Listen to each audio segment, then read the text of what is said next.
Seth Abramson has a new book out about, it's called Proof of Collusion, about how Donald Trump is actually threatening not just the United States, but our democracy itself. Check this out. Leave your comments, ding the bell, subscribe to our channel, and share it with your friends. On the line with us is Seth Abramson. He is the former criminal defense attorney, professor at the University of New Hampshire, UNH, the author of 11 books. His most recent, Proof of Conspiracy: How Trump's International Collusion is Threatening American Democracy. This is a follow-up to his previous book, Proof of Collusion. His website's SethAbramson.net, and you can tweet him at Seth Abramson. Seth, welcome to the program. Thank you for having me, Tom. Thanks for joining us. Before we do a deep dive into the book, I'm wondering if you could comment on the news of the day. Donald Trump just a few hours ago said, well, if hypothetically a president was to withhold, I'm paraphrasing here, a president was to withhold foreign aid or military aid to an ally because he wanted them to root out corruption, there's nothing wrong with that. This following on the heels of yesterday, his saying that, well, yeah, I did discuss Joe Biden with the president of Ukraine. What are your thoughts on all this? Well, I think we've seen this pattern before. There's an initial denial or refusal to discuss an allegation, and then over time, that denial becomes weaker and weaker until eventually we get what I think most Americans, including most Trump supporters, believe we'll get, which is an admission that this happened exactly as the New York Times, the Wall Street Journal, the Washington Post, and others have reported. But what I would say, Tom, is that people have to remember that this Ukraine issue is really a saga. Starting in early 2017, Donald Trump was using his aides, his allies, and his associates to try to get additional information from the Ukrainian government. At that point, this is the prior Ukrainian government that was replaced in 2019, to get information about Hillary Clinton. And then also he was pressuring Ukraine to drop the Paul Manafort investigation. And of course, even prior to the election, there was the use of pro-Russian Ukrainians to try to negotiate sanctions relief with Russia. So really, this Biden story is the fourth time that we have either the Trump campaign or the Trump administration secretly dealing with Ukrainians to try to push U.S. foreign policy in exchange for getting dirt on a Trump rival. So this is really nothing new. So two data points. I don't know if you caught Judd Legum's piece this morning at popular.info or his newsletter. There is a website, or a series of them actually, Facebook sites. One of them has over 1 million members, that has a larger reach than many of our mainstream media outlets, in New York Times and whatnot, that is reaching literally millions of Americans every single day, that is all pro-Trump all the time and is being administered out of Ukraine. And then this morning, NPR was reporting that the Ukrainian foreign minister has said that he was familiar with that phone call and that Ukraine did not feel pressured, and there's no there. Has Trump already compromised the government of Ukraine, or is there no there? Well, I think we have to remember that not only was the issue in the clandestine negotiations apparently between Rudy Giuliani and agents of the Ukrainian president, the matter of Joe Biden and the matter of the $250 million in military aid. But we recently learned that there was an additional $140 million in aid that was added to the package for no reason that has been explained to the American people. And it's not clear whether that was added in an effort to get the Ukrainians to essentially say there's no there, which is, of course, what they're saying right now. But again, what I think people have to remember is that this is an ongoing saga between Trump and Ukraine. It's not that the Ukrainian government, either the last one or the current one, is any great fan of Vladimir Putin or even necessarily any great fan of Donald Trump. It's that they know that they need American military assistance in order to hold off the Russians on their eastern borders.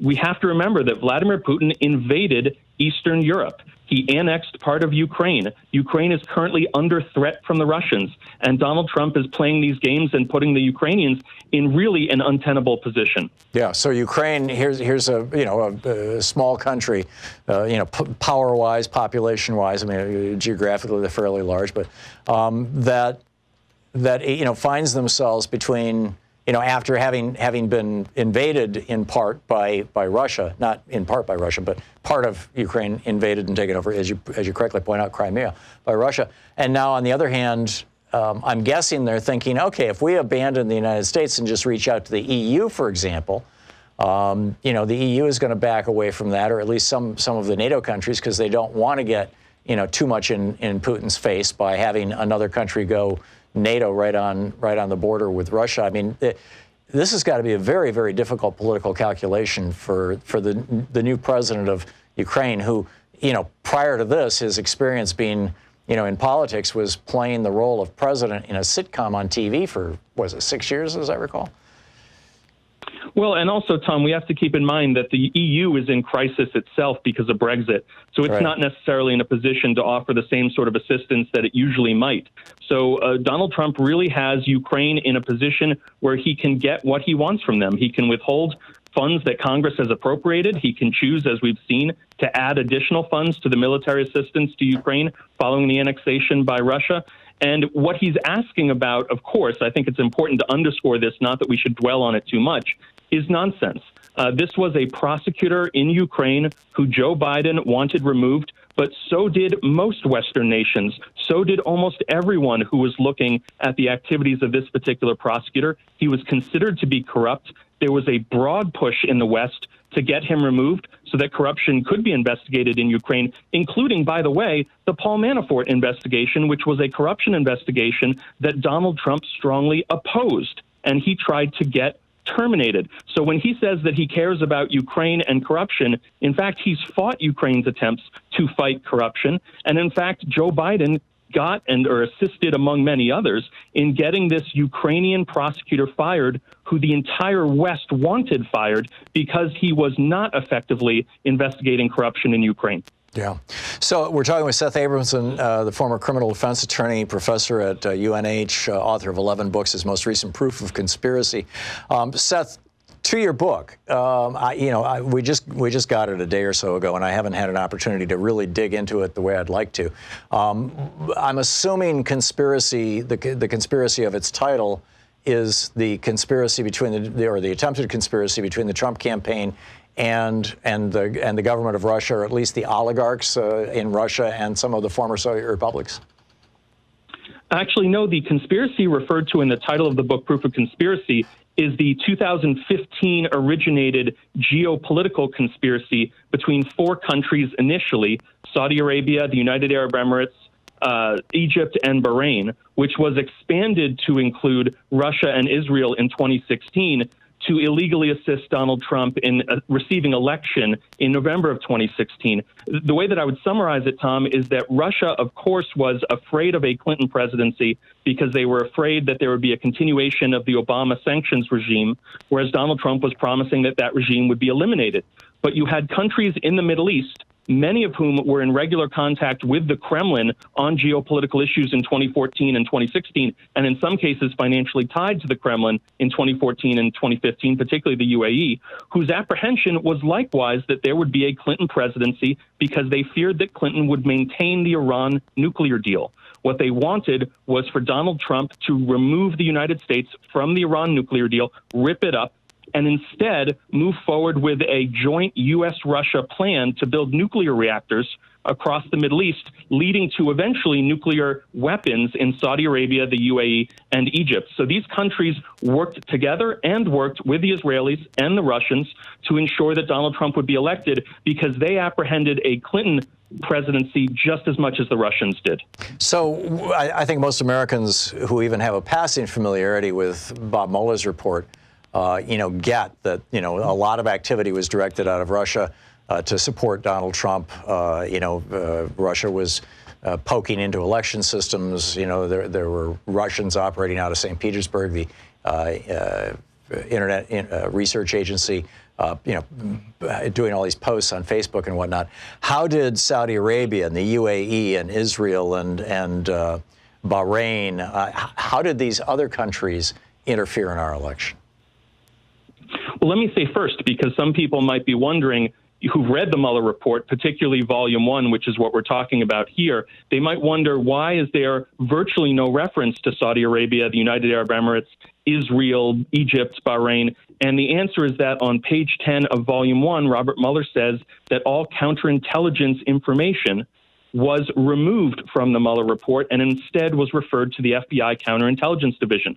So essentially, for practical purposes, that means that any information that was not directly related to the U.S.-Russia relationship, so information about Saudi Arabia, UAE, Israel, Bahrain, and Egypt, deliberately was kept out of the Mueller report so that the FBI Counterintelligence Division could analyze it and presumably eventually give a briefing to Congress. And that's why people who have read Volume 1 would not know about a lot of the information that's in proof of conspiracy. But the short version, Tom, the answer to your question is that these countries worked together in an effort that dovetailed with the Kremlin's effort.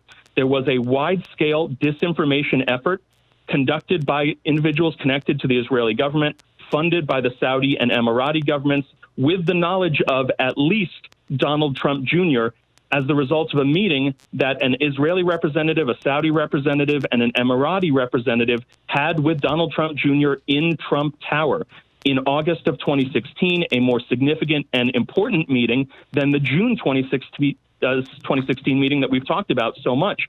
This, like the June 2016 meeting, was reported by the New York Times. So we know the meeting happened. We know the offer of illegal election assistance was made. We know that Donald Trump Jr. Responded approvingly. And we also have, and this is discussed in proof of conspiracy, a confession by the Israeli business intelligence agent who conducted the disinformation campaign with the knowledge of the Trump campaign and was funded by and acknowledged he was funded by the Saudis and the Emiratis. And George Nader, of course, is the critical witness here who acted as a Saudi and Emirati agent during the 2016 campaign. And we learned from the Mueller report was also a Trump campaign advisor.